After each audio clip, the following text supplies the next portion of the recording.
आपसे होममेड खोया या मावे की रेसिपी शेयर करूंगी। कुछ लोग इसे खोया, कुछ लोग इसे मावा कहते हैं। तो आज मैं ये आपको बताऊंगी कि विदाउट ड्राई मिल्क के हम किस तरह घर में ही आसान तरीके से ये खोया तैयार करेंगे। खोया जो बहुत से डिशों में इस्तेमाल किया जाता है, जैसे खीर, गाजर का हलवा, जर्दा, ऐसी बहुत सी, या गुलाब जामुन के लिए भी हम खोया जो है वो घर पे ही तैयार कर सकते हैं। ऐसी बहुत सी मिठाइयाँ भी हैं जिसमें हमें मावे की जो है वो ज़रूरत पड़ती है। तो इसे बनाना बहुत ही आसान होता है। मैंने जस्ट 1 kg का बनाया था।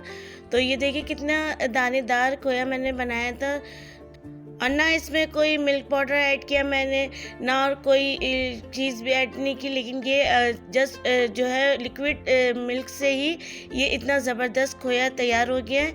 मैंने सबसे पहले 1 लीटर दूध लेके मैंने उससे जो है वो बॉयल करने